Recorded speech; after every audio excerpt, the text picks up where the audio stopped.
À la Fossuc, formation sanitaire urbain à base communautaire de Yopougontois-Rouge, un grand nombre de patients en attente de consultation. La plupart de ces patients présentent les mêmes symptômes, fièvre et mal de tête. Le mal de cette patiente a débuté il y a plus d'une semaine. J'ai le corps qui chauffe beaucoup, ma température fait 39 degrés. Et puis j'ai froid, j'ai très mal à la tête. Ça fait près de 2 semaines. J'ai été touchée par la pluie. Donc je me dis que peut-être c'est de là que j'ai pris la fièvre. Des symptômes qui font penser au paludisme ou encore à la dengue. Des maladies qui surviennent bien souvent pendant la saison des pluies. Dans ce centre de santé, le personnel médical est habitué à ce genre de situation. Le temps de pluie, c'est le temps qui va vraiment faire développer beaucoup de maladies liées à l'eau qui stagne un peu partout. L'eau aussi que la population aussi peut recueillir suite à la pluie. Mais c'est que le paludisme sera beaucoup développé pendant ce temps. Pourquoi? Parce que quand l'eau est recueillie ou bien même stagnée, ça donne l'opportunité aux moustiques de pondre les œufs. Un peu plus loin, au centre de santé de Kouté, en seulement une semaine, plus d'une centaine de cas de paludisme ont été révélés. Nous avons un nombre croissant de patients que nous recevons depuis la saison pluvieuse. Parmi les 220 patients environ que nous avons reçus ces 2 dernières semaines, sinon on reçoit plus les cas de paludisme simple et puis quelques cas isolés de paludisme grave. La saison pluvieuse s'annonce ou bien s'accompagne de plusieurs maladies. Au nombre desquels nous pouvons citer le paludisme en premier, la dengue. Durant les premières semaines de cette grande saison des pluies, plus de 200 mm de précipitations ont été enregistrées dans plusieurs communes du district d'Abidjan. Cette importante quantité de pluie a mis à nu des problèmes de canalisation. Conséquence, dans certains quartiers, l'eau stagne plusieurs jours après le passage de la pluie. Une eau qui devient rapidement un foyer de reproduction de moustiques. C'est le cas dans ces quartiers où les riverains dorment difficilement depuis quelques jours. On n'arrive pas à dormir. D'abord, il faut veiller pour ne pas que ta maison soit vraiment inondée. Et par moments aussi, on dort, comme on le dit, on dort sous pilotis. Après la pluie aussi, il faut chercher à faire évacuer. Sinon, quand ça reste, les moustiques aussi s'installent. Donc, ça nous fatigue. Depuis la saison des pluies, les moustiques sont vraiment dans les chambres. On paye insecticides, moustiquaires. Moi, mes enfants n'arrivent pas à dormir sur moustiquaires, mais insecticides, là, on paye. Mais c'est connerie. Résultat, des récurrentes piqûres de moustiques. Et depuis, les allers et retours vers les hôpitaux ne se comptent plus. À chaque saison des pluies, adultes et enfants sont exposés au paludisme et à la dengue. Les enfants ne peuvent pas sortir. Il y a un jour même ma petite là n'est pas là à l'école. Vous voyez le niveau sur le mur là. C'est-à-dire que l'eau monte, rentre dans les maisons. Quand tu vas à l'hôpital, on te dit infection. C'est la base maintenant, infection. On a peur même là. Quand on te dit infection, on te dit je sais ce de quoi je souffre. Surtout les médecins demandent à chaque fois où vous habitez. Le médecin demande à chaque fois où vous habitez. On dit non, il dit non, si c'est là-bas là, c'est ça. Vous-même vous vivez, vous dormez dedans. Rien qu'en 2023, la Côte d'Ivoire a recensé plus de 300 cas de dengue, dont 27 décès. À l'échelle mondiale, l'on dénombrait plus de 7000 décès selon l'OMS. Le paludisme, lui, a coûté la vie à près de 1500 personnes en Côte d'Ivoire en 2020 et fait 608 000 décès en 2022 dans le monde selon l'OMS. De quoi mettre à contribution les agents de l'INHP, Institut national de l'hygiène publique, de l'antenne de la commune de Port-Boué, l'une des zones les plus touchées en 2023.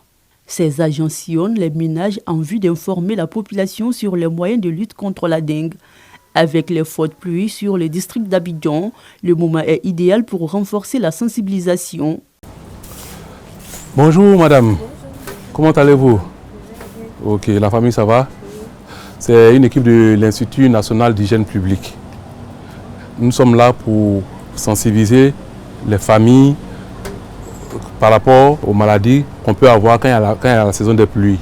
Pour l'année 2024, l'INHP a opté pour la sensibilisation en premier lieu, plutôt que de passer directement à la pulvérisation des nids de moustiques. Auparavant, c'est nos agents de l'Institut d'hygiène qui procédaient à la destruction des gîtes lavaires. Mais cette fois-ci, nous avons impliqué la communauté elle-même pour que, après notre passage, la population même puisse toujours garder les mêmes habitudes. Parce que tant que ces mêmes objets sont là, les moustiques vont continuer à se développer. Alors que si la population acquiert ces bonnes habitudes, éliminer tout ce qui est objet encombrant, inutile, qui peut recueillir de l'eau, si on a ces bonnes habitudes-là, on n'aura plus de problème avec les moustiques et par conséquent, les maladies comme la dengue et le paludisme. D'habitude, je mets la bassine pour recueillir l'eau parce que je ne savais pas que c'était dangereux.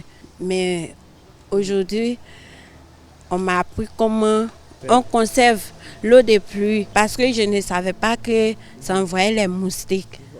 Pour ce qui est des gîtes lavaires, tout part des objets les plus insignifiants jusqu'aux pots de fleurs et arbres qui embellissent les domiciles. Ici, il y a un canari qui recueille de l'eau en bas. Il y a un pot en bas. Voilà. Ici, le pot de fleurs est percé pour ne pas que les racines soient noyées, mais le couvercle qui recueille l'eau ici, les moustiques peuvent venir prendre là aussi. On peut avoir aussi des laves là. Ce table qui est derrière, qu'on appelle le lave du voyageur, qui regorge généralement de l'eau dans ses embranchements. Donc c'est aussi des gîtes lavaires. Donc il y a les pneus, les récipients qu'on utilise même et qui sont aussi abandonnés. Donc il y a les bidets, les toilettes là, qu'on utilise aussi. Quand c'est abandonné, ça reste dehors, ça recueille de l'eau. Mais ça peut être aussi même dans la maison. Si vous faites 3 jours, 4 jours sans utiliser, quand vous revenez peut-être une semaine après, vous allez trouver que les moustiques ont pondu dedans. Cette année, même si les cas de paludisme se multiplient, aucun cas de dengue n'a été signalé.